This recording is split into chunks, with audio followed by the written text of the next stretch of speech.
Spacious Pilot. With new inventory arriving daily, there's always something fresh waiting for you at Bryan Honda. Worried about financing? Fear not.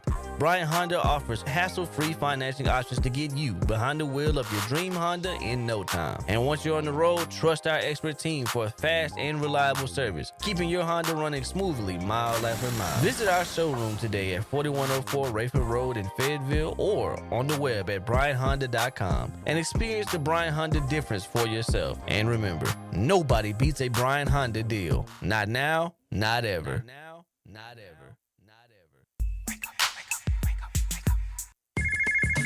Welcome to Cape Fear Valley's Making Rounds Live, broadcasting and streaming live from the WIDU Community Room. The WIDU Radio Network, WAGR in Lumberton, WYDU in Red Springs, WEWO in Laurinburg. Making Rounds Live on 99.7 FM, 1600 AM. We air every second and fourth Tuesday of the month. Making Rounds Live. The purpose of this show is to bring you information on health and wellness. Here's the host of Making Rounds Live, Omega Jones. And thank you so much, Ray. Welcome to another edition of Cape Fear Valley Health's Making Rounds Live. I'm your host, Omega Jones.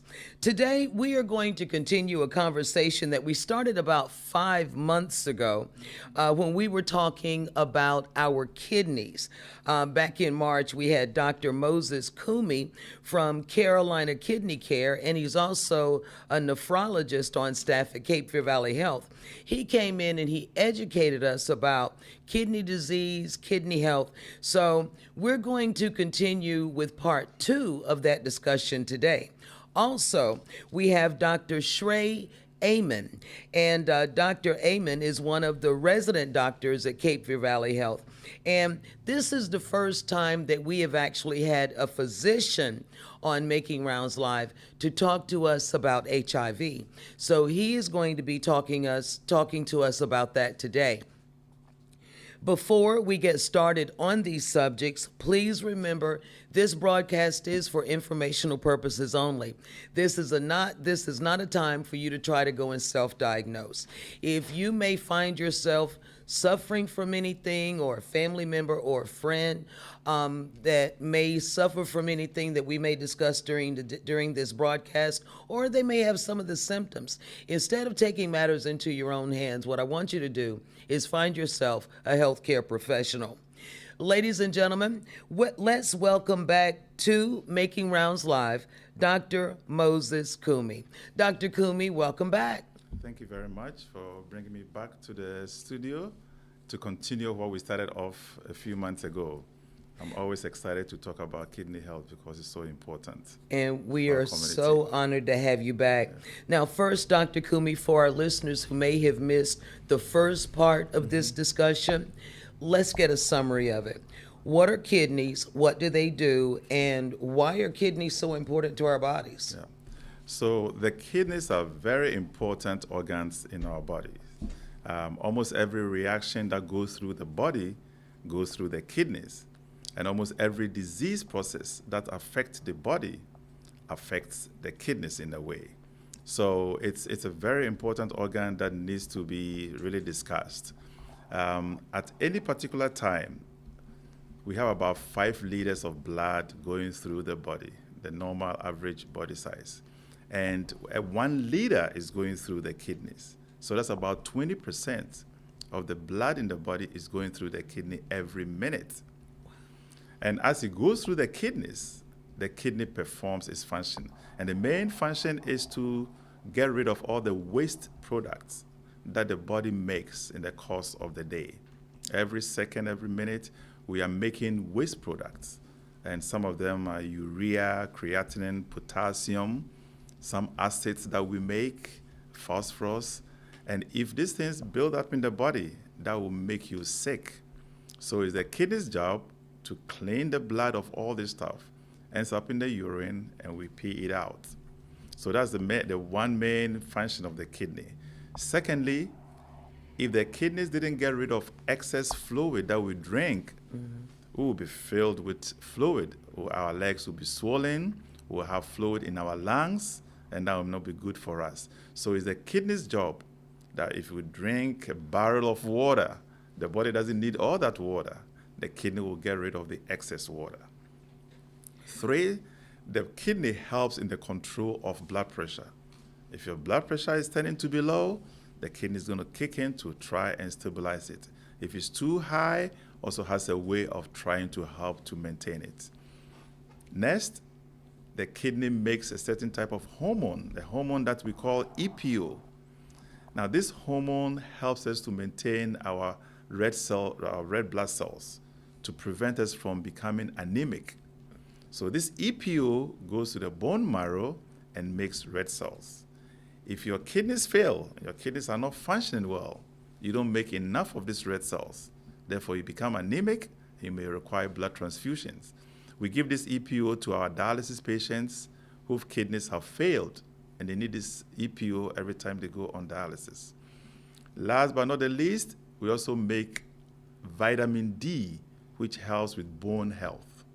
So the kidney that makes what we call active vitamin D, and that helps us to absorb calcium from our diet. Without vitamin D, we don't absorb enough calcium from the diet, and therefore our calcium will be low and our bones will not be healthy. So for a dialysis patient whose kidney is not functioning, without dialysis, they're going to be filled up with fluid, their potassium and the waste is going to be very high.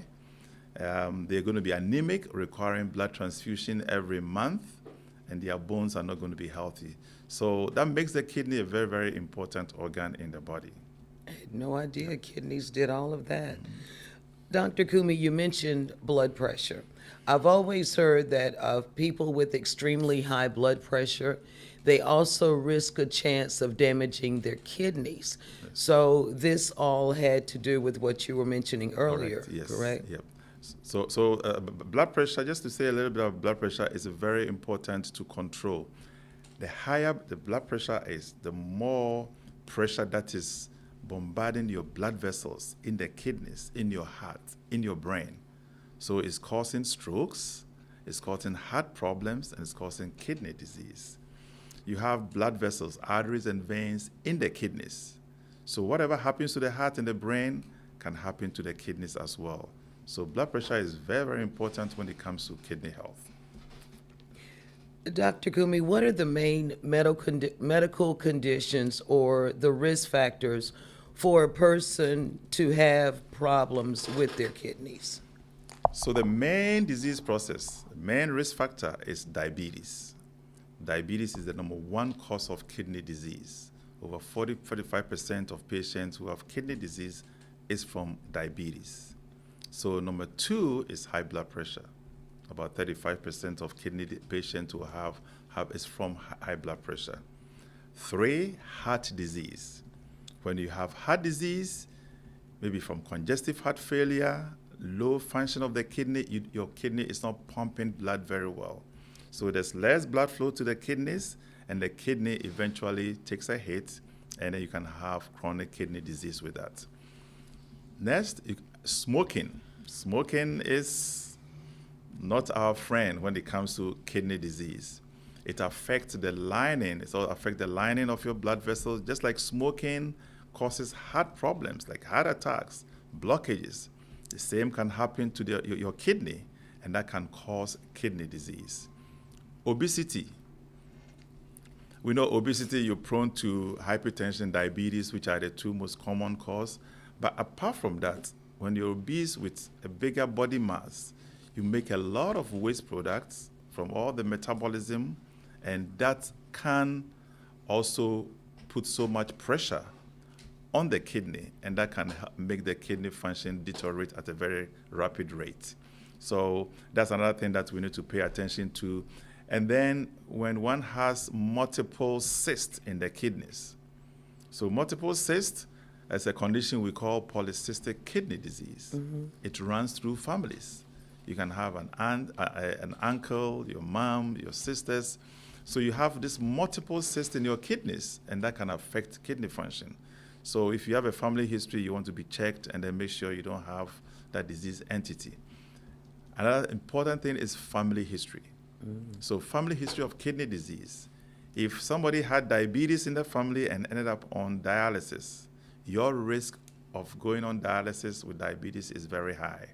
So a gene has been discovered which really predisposes you to developing kidney disease.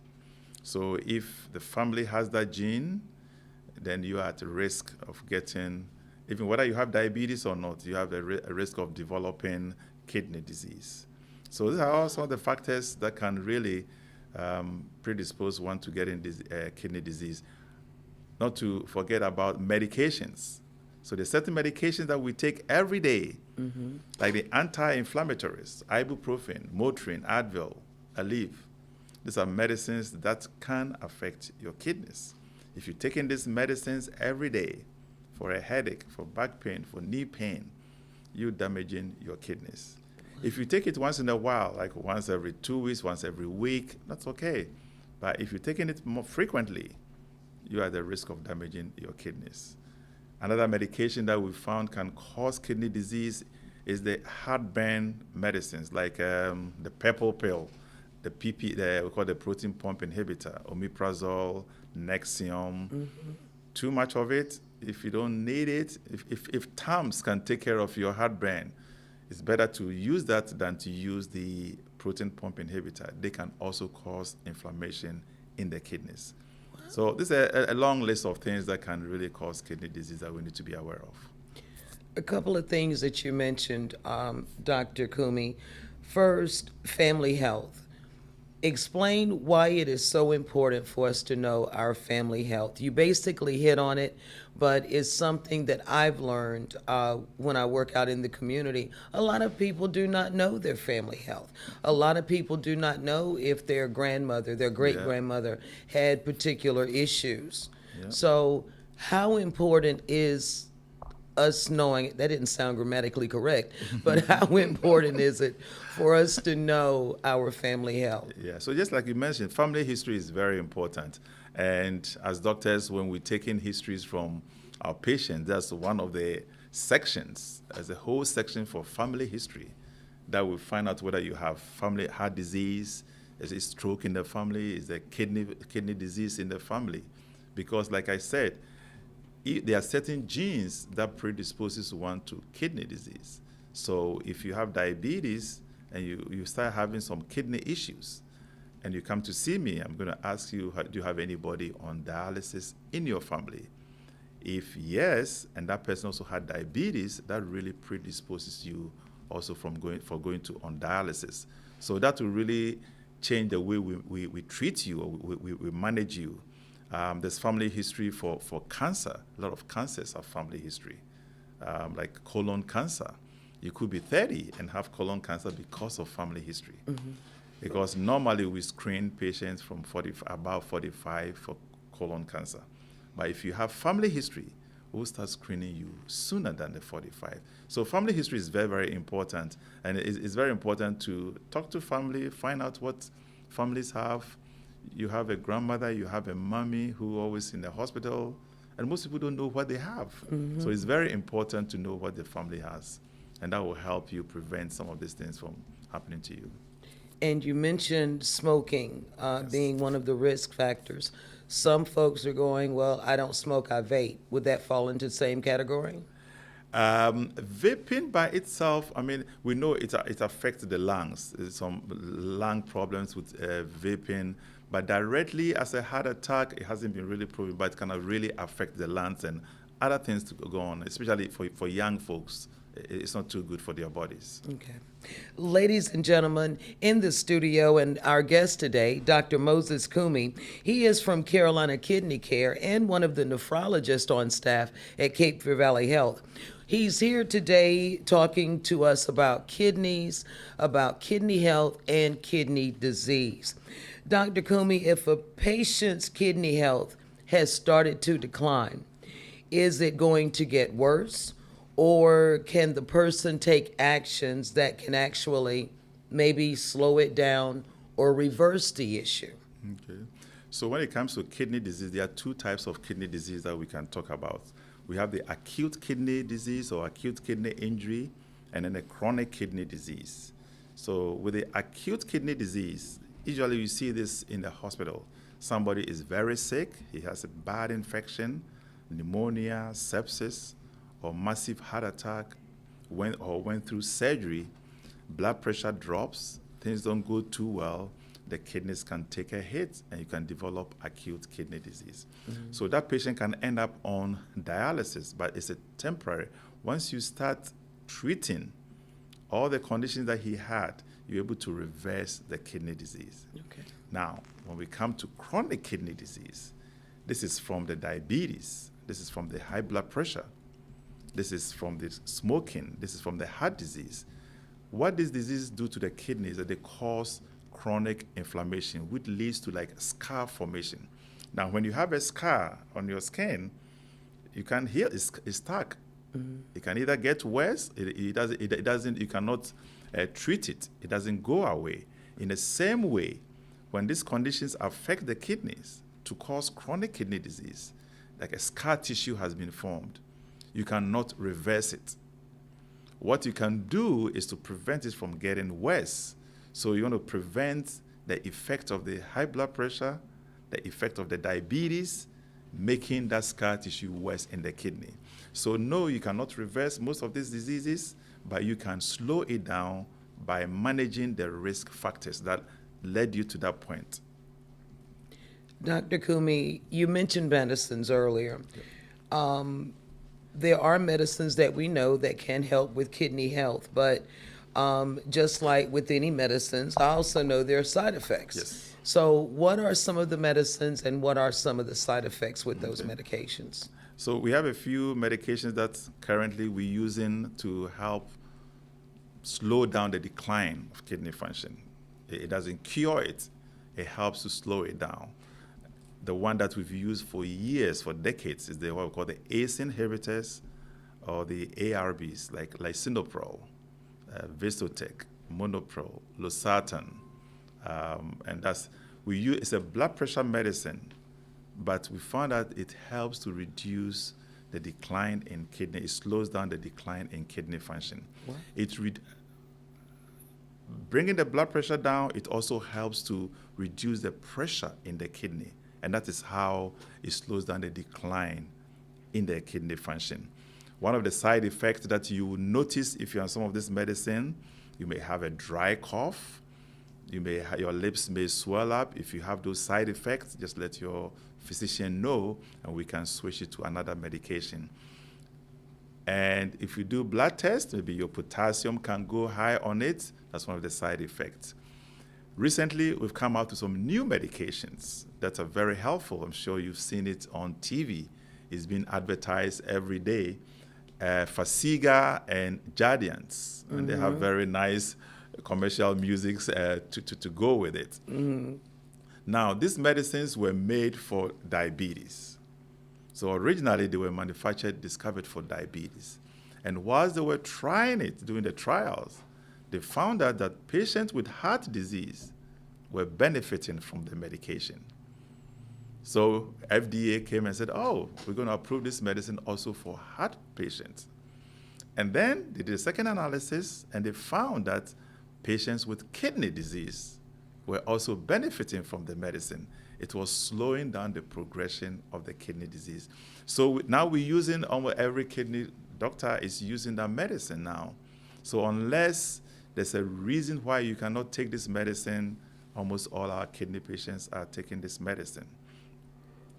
One of the side effects about this medicine is the way it helps to control the sugar is by dumping sugar in the urine to get it out of the blood into the urine. So patients are prone to developing urinary tract infections. So if you're having multiple urine infection or pain, swelling in the groin area, alert your physician, and that may not be a good medication for you. There's another medicine called Carindia, also advertised on TV, also found not too long ago, also helps to slow down the kidney disease. And we have inflammation. There's certain types of inflammation that causes kidney disease. They just come out of the blue. So there's a long term called glomerulonephritis. So it's an inflammation that happens in the kidney, like autoimmune disease, and it can just attack the kidneys. So we have certain medications like steroids, prednisone, and then some immunosuppressives, medicines for cancer treatment that we use to treat kidney disease. So there's all these medications that we have around that we can use to either slow it down or to treat the kidney diseases that we have around. Ladies and gentlemen, Dr. Moses Kumi, today's guest on Making Rounds Live. Dr. Kumi, when we had to stop our last conversation last time, we were beginning to discuss dialysis. Can you give us, which you basically touched on it, but can you give us an overview of what dialysis is and what a patient might experience? So dialysis is a process which we're using to actually take over the function of the kidney when your kidney fails.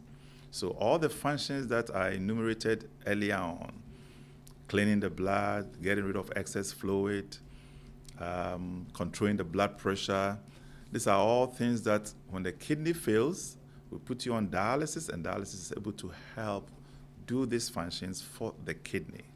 So there are two types of dialysis. There's one called hemodialysis, and the other one is called peritoneal dialysis.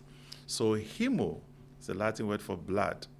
So we're using blood to do the dialysis. So what we do is we have to get blood out of the patient through a machine, an artificial kidney, an artificial dialyzer to clean the blood. So we either put a shunt in your arm, in your forearm, or we put a tube, which is a catheter, in the neck, a big vein that we have in our neck region, because we need a lot of blood from the patient through the artificial kidney, clean the blood, remove the excess fluid, and then return the blood back to the patient. So this process takes anywhere from 3 to 5 hours, 3 times a week. Wow. So we believe that during this period, 3 to 5 hours, the total body blood has been cleaned. And then so if you had it on Monday, you are off on Tuesday, Wednesday you are back. Thursday you are off, Friday you are back, and then you have the weekend off, because you cannot go a whole week without going for dialysis to clean the blood. So that's hemodialysis. We can do this in a center, or you can do it at home. So we've trained patients to be able to do hemodialysis at home. Some of the things that can happen with hemodialysis, because we are taking fluid out of you, your blood pressure can drop. So patient's blood pressure can drop. We're dealing with blood that is coming out of the patient. So patients can bleed. If there's anything dislodges, you can bleed. And thirdly, patient can have allergic reaction to some of the medicine or some of the stuff that we're using on the machine. Patient may develop some chest pain. So a little reaction, but the two main things is the blood pressure dropping and the bleeding that we worry about on hemodialysis. So that's the hemodialysis, the most common type of dialysis. About 80% of our dialysis patients do hemodialysis. Then about 20%, up to about 20%, do what we call the peritoneal dialysis. Now, peritoneum is something that has to do with the stomach. We have a lining in the stomach, which covers the liver, the spleen, and also the wall of the abdomen. In between this lining, we have a little space. So when it comes to peritoneal dialysis, we run about 2 bags of IV fluids into the belly. And this fluid contains water, salt, and some good stuff. So what we call sodium bicarbonate, calcium, good stuff in there that goes into this space. Now, the memory, they have a lot of blood vessels around the memory. So the blood vessels comes into contact with this fluid, and that's where the cleaning of the blood takes place. At any particular time, blood in the body is going through this memory. So a lot of the blood is going through the belly. And this fluid helps to remove the waste. And then we're also able to take excess fluid from the body. So at the end of 4 hours, if you're doing the exchanges, at the end of 4 hours, we drain the fluid. So first we have a tube that goes into the belly. That's how the fluid gets in. At the end of 4 hours, we drain the fluid and it's out, and then we fill your belly again with another fluid.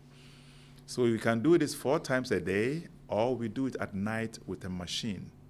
So the whole day you can go to work, do your shopping, do whatever you're doing. Then at night, you connect the tube to the machine, put your fluid on the machine. Once you're sleeping, the machine is filling your belly every 1 to 2 hours, draining, filling, draining. So at the end, by the time you wake up at 6, 7 a.m., the machine has done the work for you. You dislodge the machine, and then you go about your business. That is peritoneal dialysis. The main problem with that is infection, because there's a tube going in there, you're constantly manipulating, and you can get infection with it. There's no bleeding from that. The blood pressure doesn't usually drop with the peritoneal dialysis. If you get about 100 kidney doctors in the room, and you ask them what type of dialysis they want, that is the dialysis we're going to choose. Really? It's very convenient. I don't have to go and sit anywhere for 5 hours. I control the time I go on the machine, and it's a very, very safe procedure. Unfortunately, in America, a lot of our patients don't want to do that. When they go to Europe, Canada, and other places, you have more people doing home dialysis, peritoneal, than patients doing the hemodialysis. Ladies and gentlemen, in the middle of an interesting conversation with Dr. Moses Kumi, today's guest on Making Rounds Live, we will continue the conversation when we return. We will talk about kidney transplants and more. Cape Fear Valley Health's Making Rounds Live. Make sure you stay close. We'll be right back with more of Making Rounds Live. Cape Fear Valley's Making Rounds Live. Broadcasting and streaming live from the WIDU Community Room on 99.7 FM, 1600 AM. The WIDU Radio Network. This is Pastor Sarah Afford, and you are listening to Wake Up. State and national Republican Party leaders are suing the State Board of Elections again, days after the board criticized GOP leaders for filing a lawsuit based on what the board called categorically false allegations about the potential for voter fraud. AAA is urging drivers to slow down on the roads as kids are now heading back to the classroom. A federal judge in Texas has blocked new Biden administration rules that sought to bring a pathway to legal status for undocumented immigrants who are married to U.S. citizens. One person is injured after an officer-involved shooting in Nash County. A deputy shot a man who allegedly pulled a gun on authorities after they were serving a warrant. The deputy is okay. The president of the AFL-CIO is scheduled to deliver the second annual State of the Union's address today. Mike Rayleigh, NCN News. I'm Jamie Monticelli, WIDU Radio News. Police Chief Braden has given the quarterly report. He says recent efforts have led to a 57% decrease in homicides and a notable downward trend in overall crime. They said they focus on community policing to improve safety and build stronger connections with residents with programs like Faith in Action Initiative that provides vital support through faith-based resources, the Fayetteville Police Activities League, which engages youth through sports and mentorship, and the Educating Kids About Gun Violence program, which raises awareness about gun violence, and through those efforts they are making a difference. Fayetteville Police announced the 2024 William Dalton Golf Classic benefiting the North Carolina Special Olympics. That tournament takes place on September 20th at the Gates 4 Country Club. If you are interested in sponsoring the event or know of a business that would like to get involved, call 910-824-9241. From WIDU Radio, I'm Jamie Monticelli. Starting out warmer this morning than the past several mornings. We're in the 60s early on, but that's nothing. Look out this afternoon. High temperatures in the mid-90s, mostly sunny sky. Heading into the overnight, we're in the low 70s with near-record heat once again Wednesday and Thursday. That's when highs reach into the upper 90s. We see the chance for a few showers and thunderstorms developing late Thursday into the nighttime hours. For the North Carolina News Network, I'm meteorologist Chris Michaels in the Weather Center. This is Apostle Preston Davis Jr. at True Love Church International, where the Word of God is taught and the Spirit of the Lord dwells. We want you to catch the vision and join the team. God bless you. I'm Pastor Al McAllister, the pastor of Rafa Ministries Family Centers Incorporated, and we're asking you to join us for our worship services every Sunday morning at 8:45 to 10:15 a.m. And our Bible studies is every Wednesday at 7 p.m. to 8:30. Join us. We are located at 2520 Murchison Road, WIDU radio station. If you really want to come for a Power Pipe worship service and Bible study to learn what the Bible say about your everyday life, please join us. Al McAllister, pastor of Rafa Ministries Family Center, 2520 Murchison Road. Join us. God bless you. Greetings. I am Apostle Georgia Walker, overseer of New Hope Gospel Ministries Incorporated, located at 1059 Southern Avenue, directly across the street from Massey Hill High School.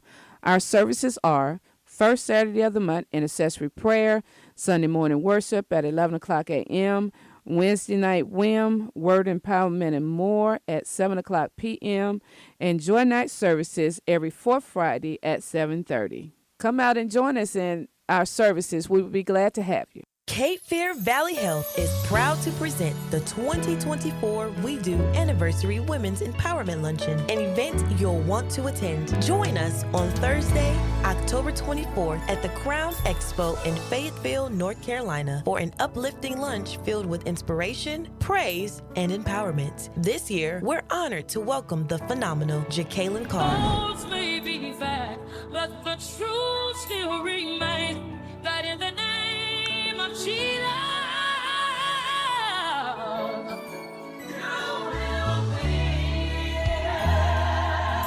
a powerhouse speaker and award-winning gospel artist who will inspire you with her words and music. get to the promise, may be confused, but you gotta get to the promise. Chaos around you, but you gotta get to the promise. And leading us in praise and worship, the incredible Yoli DeBerry will set the atmosphere for a truly unforgettable experience. Doors open at 11 a.m. and the service begins at 12 p.m. sharp. For ticket information or to purchase a reserved table, call 910-483-6111 today. Get your tickets now at the Crown Box Office, WIDU Studios, or Ticketmaster.com. Join us for the 2024 WIDU Anniversary Women's Empowerment Luncheon, where women come together to dream, believe, and achieve. See you there. This is Deb Cunningham, Cunningham & Sons Mortuary. If you're listening to this, you're listening to Wake Up, Wake Up. This is Pastor Steve McMillan of the New Life Covenant Fellowship. I'm glad to be a part of the Wake Up Coalition. We now return to Making Rounds Live. Cape Fear Valley's Making Rounds Live. Broadcasting and streaming live on the WIDU network, 99.7 FM, 1600 AM. Here's Omega Jones. Thank you so much, Ray. Welcome back to the second segment of Cape Fear Valley Health's Making Rounds Live. Right now, we're in the middle, of a conversation with Dr. Moses Kumi. Dr. Kumi is from Carolina Kidney Care, and he is one of the nephrologists on staff at Cape Fear Valley Health. He's here today to talk to us about kidney disease, kidney health, and basically just taking care of our kidneys in general. Now, Dr. Kumi, before we went into the commercial break, we were getting ready to talk about organ donations. The need for kidneys is always higher. The need for kidneys is always higher than what is available. So do people waiting for kidney donations, do they face extra challenges? Yes, they do. So we know, currently we have over 550,000 people on dialysis. And a lot of these patients are waiting for kidney transplants. Over 100,000 patients are actually on the transplant list waiting to get a kidney. And whilst they are waiting, every day about 13 people on the transplant list die. 13. And the life expectancy for the dialysis patients, it's really high. So you have for about 20% or more who die within 5 to 7 years. So the life expectancy is about 5 years, about 5 to 7 years. For a patient who starts dialysis around 50 years. And that is, if they get transplant, it really changes the whole equation. So you can reduce death by getting kidney transplants. But like you mentioned, the availability of kidney for transplant is very limited. So we do transplant with living kidney transplants. So a living individual, a family member, a friend will donate one of the kidneys. Or we wait for somebody, a deceased kidney. So somebody is involved in an accident or some injury that leads to their demise. And if they are organ donors, we can harvest their organ and give it to somebody on the waiting list. And there's a lot of misconception out there, and especially in our community, in African American community, in the Spanish community, there's so much mistrust in the system. A lot of people will tell you, I'm not going to be an organ donor. Otherwise, when I get sick or when I'm involved in an accident, the hospital is not going to take care of me well, and they will allow me to die so they can harvest my organ. And this is a misconception that we have from African Americans. A lot of foreigners believe this, and they will not donate or become organ donors. Unfortunately, it's more African Americans who need organ donation, but our folks are not willing to be donors. So I'm going to use this to appeal to our folks that please, it's very important. Nobody will let you, in this day and age, we don't have that discrimination in our hospitals that we are going to say, oh no, you are an African American, you are an organ donor, we're going to let you die. We don't do that. So make the organs available. It's going to help our brothers and sisters. For example, here in the Fayetteville area, you go to a typical dialysis patient. Over 80% of the patients are African Americans. That's true. They are brothers and sisters who need the kidney. When we die and we go with those organs, we're wasting all those organs that somebody can benefit from. So I'm going to use this as an appeal. Let's please be organ donors. Put it on your driver's license so that when something happens, your family cannot come in and say, no, we're not going to allow this donation. And that will go a long way to help with transplants. Living donors, that one, you can donate to family, you can donate to a friend. And even if you're not a match, we have a swap system where we can give your kidney instead of to your sister to somebody else that you're a match. And that person's family, we can use his kidney to give to your sister. So there's a way to go around the living kidney transplant program. So it's a very good thing to do, and that will really help reduce kidney death. Because a lot of people suffer from kidney disease and kidney death because of inadequate kidney transplants. Dr. Kumi, in the last few years, there have been a lot of conversations about getting rid of some of the outdated racist underpinnings in medicine, especially tied to kidney care. Now, are those conversations around kidney care and racial equality, are they changing, or is there still work to do? Yeah, we still definitely have some work to do. I mean, a lot of work has been done. There's been a lot of progress, I must say. We mentioned this at our last discussion when it comes to estimating kidney function for African Americans and non-African Americans. We used to have different formulas for this group of people. So, for instance, if you have an African American whose creatinine, that's a blood test that we use to estimate kidney function. If his creatinine was 2.5, you use that formula that can give you a kidney function of about 26%. If you use the same creatinine for a non-African American, that will give you a function of 16%. So you have 26% and 16% for the same level of creatinine. Now, the problem is the person, the non-African American, with a kidney function of 16 is going to be referred for kidney transplant. But because the African American's function is more than 20%, there's going to be a delay in the referral for kidney transplants. And that could be almost 5 years time difference before the African American gets referred for transplants. So this has been taken away. There's been a lot of work now. We're using the same formula. So if we have one creatinine, both African American and non-African American has the same kidney function. So we don't that disparity is gone. The National Kidney Function is also worked on. There used to be that if African American donates a kidney, it was termed that kidney was not as good as a non-African American kidney. So there was some disparity over there. They worked on it, and that's also going away. At the last World Kidney Day, the National Kidney Foundation also embarked on education, really educating people, and specifically making it specific to cultural groups. So you go to African Americans and educate them regarding kidney health. So bringing the awareness even amongst African Americans is also helping with this disparity. Of course, there's socioeconomic, there's literacy rate.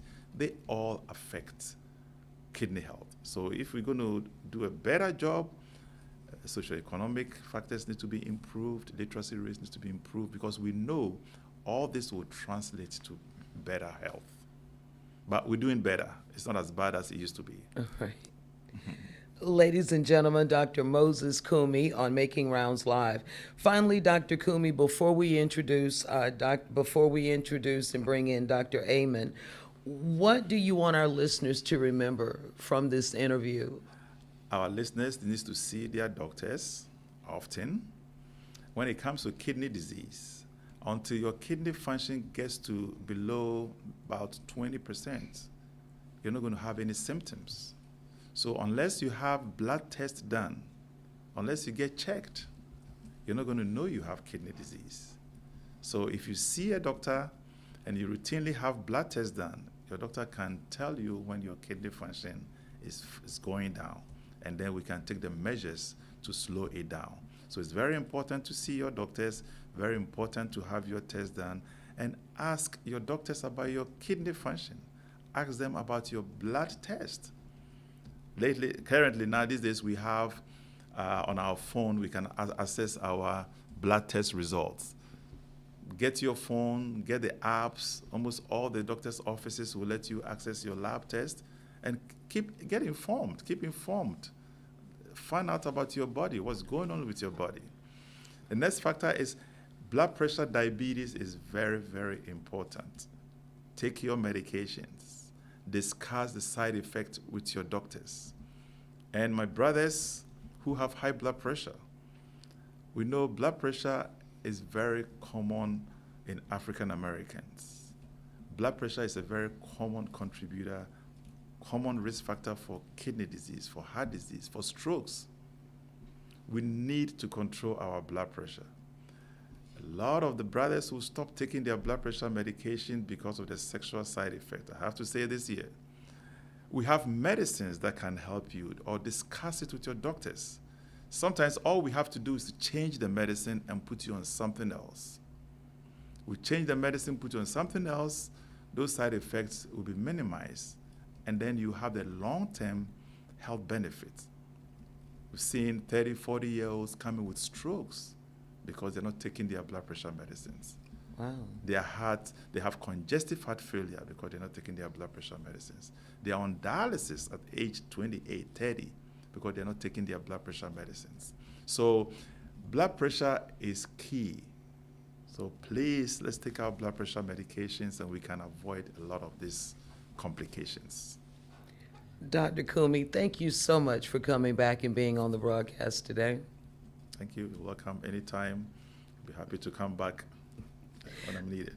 Ladies and gentlemen, Dr. Moses Kumi from Carolina Kidney Care, and he's a nephrologist at Cape Fear Valley Health. He came to educate us today on our kidneys, kidney disease, and kidney health. Now, let's focus on another serious topic, HIV. Joining us to talk about HIV, Dr. Shrey Amen. And Dr. Amen is one of the resident doctors at Cape Fear Valley Health. Dr. Amen, welcome to Making Rounds Live. Thank you. Happy to be here. First, Dr. Amen, what is HIV and how is it connected to AIDS?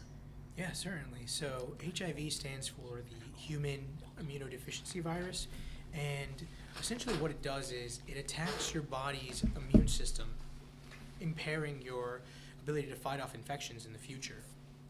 On top of that, unlike other viruses like the common cold that gets cleared away, the HIV virus hijacks your host genome, so it encodes itself into your DNA, making it an incurable disease for the time being. And then as far as what AIDS is, AIDS stands for the acquired immunodeficiency syndrome. Essentially, it just means that it's the late stage effects of HIV. And what it does is it's just when your immune system is so badly damaged that even viruses that normally wouldn't affect a healthy, normal immune system can latch on and infect the body. And a more technical just definition would be when your CD4 cell count, which is a type of white blood cell, dips below 200 cells per cubic millimeter. That's like the threshold for what we consider AIDS. Dr. Amen, back in the day, I'm showing my age here. People thought you could catch HIV in a public toilet. They thought you could catch HIV from standing beside someone with the disease. But we know that is not the case. So is HIV still stigmatized in society? Yes, I would say HIV is still stigmatized in society. Definitely less so than when it first started popping up way back when. I think really a lot of the stigma comes from, one, the fear of when this virus started presenting, because before we had the treatments that we do nowadays, it was a highly lethal virus, and I think that really scared people off from it. And then also there was not a lot of knowledge and education surrounding the topic, hence people thinking that it can be spread just by being in the same room as someone, when that's not the case at all. And then on top of that, I think nowadays, now that there's more education, the level of stigma is going down, but there's still a few things that keep the stigma there, chiefly that the main groups of individuals that HIV is so prevalent amongst, it's the homosexual community and the community of IV drug users. So there's already stigma surrounding those communities by itself, so there's a spillover effect that ties HIV to it, also causing concurrent stigma. Ladies and gentlemen, Dr. Shrey Amen, one of the resident doctors at Cape Fear Valley Health, talking to us about a very serious topic, HIV. Dr. Amen, what puts a person at risk of catching HIV, and what can a person do to avoid it?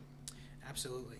So, as we said, you cannot get HIV from shaking hands with somebody or being in the same room or even getting sneezed on. Really, the only ways to contract HIV are either through vaginal or anal sex without using condoms correctly, sharing injectable drug equipment, so needles or what have you, and then sharing sex toys without using protection on that or properly cleansing it. And then there's also mother to child direct transmission during pregnancy. The virus, if the mother has HIV and isn't being thoroughly treated for it, it can just transmit to the fetus as well. And then lastly, there's another way to get HIV. It's much less common nowadays since blood products are tested for it, but if you were to come into contact with contaminated blood. Okay.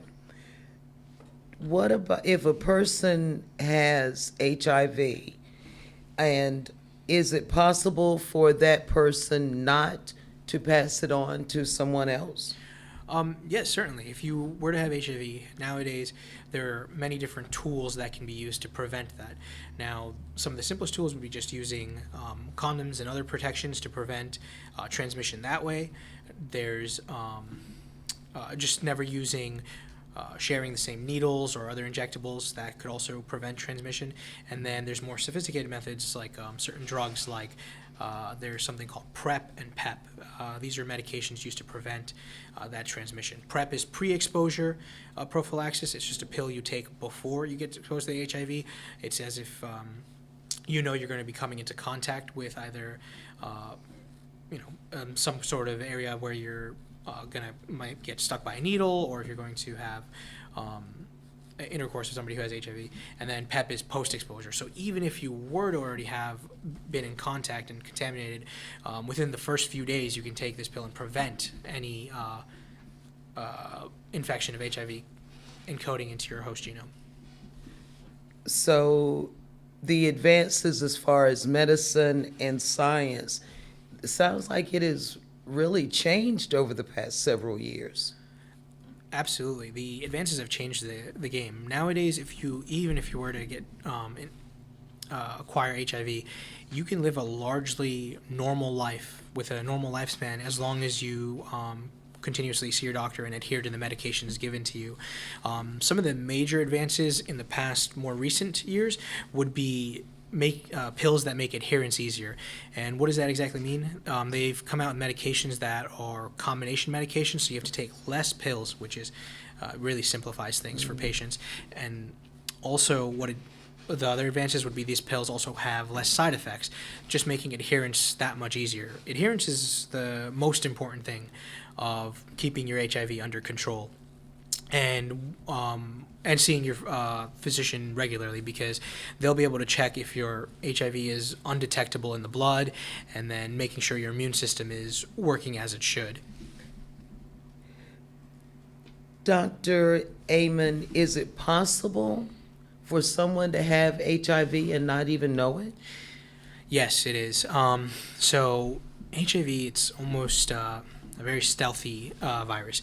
Even if you were to get into contact with somebody with HIV and acquire it, the only symptoms that most people get early on is flu-like symptoms. So you might not even know that it's HIV. You might just think it's another virus or the flu or COVID, anything.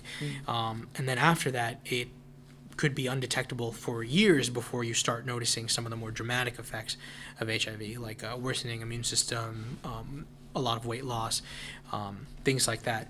And then also there's some differences between men and women who have HIV. Normally, it's generally the same symptoms for both, but in some individuals, you can have unique symptoms. Like in women, they can have a propensity to get more yeast infections than they normally would, and then also changes in their menstrual cycle. For men, about 20% of individuals can experience something called hypogonadism, which just means reduction of your male sex hormones like testosterone. So these would be less common but still appear. And then as far as the initial symptoms of that flu-like symptoms, not even everybody has those symptoms. So you might not know. The only way to know for sure is to get tested. Now, we know that fear is a big part of the equation, Dr. Amen. We already know that. What do you want people who are scared to get tested? What do you want them to know about HIV and the testing that is available? Absolutely. So I know that there's a lot of fear, just like the idea of having a virus like this, because it's uncurable. People get afraid of that. And then also people are afraid because of the stigma surrounding it. So I think really two main things nowadays is just knowing that the stigma is just decreasing every single day. And then just for yourself, even though it sounds scary, it's better to know that you have it, because then you can have it treated. And then if you have it treated, you can live a life as if you don't even have HIV, because essentially the virus becomes undetectable if you regularly take your medications and you catch it early enough. So I would say to those people who are afraid of getting tested that you very much should, because you can go back to leading the life you would have but without HIV if you just know about it. Is there a vaccine for HIV yet? So there's currently no vaccine for HIV. There's a lot of different vaccines in the works, and there's a lot of funding and scientists working on it. They expect one to potentially be released by the early 2030s, but I don't think it's going to be in the 2020s. Wow. Yeah. All right, Dr. Amen, if someone is listening and they want to get tested, but they don't know where to go, or they don't know how to start the conversation, what advice would you give them? Absolutely. I think the easiest thing to do, just even if you wanted to learn about it, just figure out what your first initial steps are. In this area, just search for the Cumberland County Sexually Transmitted Infection website on Google. It'll be the first one there. It's literally called the Cumberland County Sexually Transmitted Infection website. It will have phone numbers and information there for you to set up an appointment. These STI clinics provide free services to anyone that's interested in screening, diagnosis, treatment, and counseling, so you can get information, you can figure out where to go, have the appointment set up and everything just from this one website. And then there will also be a lot of information there. If you wanted some more specific information about the disease itself, you can also go to the CDC website for HIV. It has a lot of great information in patient-friendly language that you'd be able to easily digest and understand what's being said and have your questions answered even before talking to somebody. Well, Dr. Amen, thank you so much for coming on the broadcast and talking about this topic from a physician's point of view. We greatly appreciate it. Of course, thank you for having me. I had a great time. And we hope to have you back on the broadcast again. Of course, anytime. All right, ladies and gentlemen, Dr. Shrey Amen from Cape Fear Valley Health's Internal Medicine Residency Program, talking today about HIV and AIDS. So before we wrap up today's broadcast, I want to let everyone know about the Umoja Festival that took place over the weekend. Folks, it was a great event. We had over 200 people to walk through the doors of the health clinic. We had free health screenings, one-on-one doctor visits. We even had the sports physicals for the kids.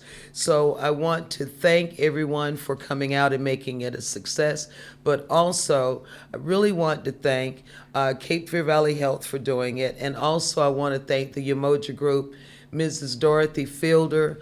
Oh my goodness, Miss Fielder, she is, can I say her age on the radio?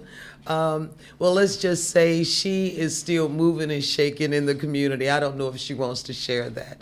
And Wanda Wesley, amazing lady, and the Umoja Group, thank you so much for being part of it. And thank you also for the scholarship that was donated in Darvin's honor. Greatly, greatly appreciate it. So, ladies and gentlemen, as I said, this wraps up another edition of Cape Fear Valley Health's Making Rounds Live. Make sure you join us, mark the date, Tuesday, September 10th.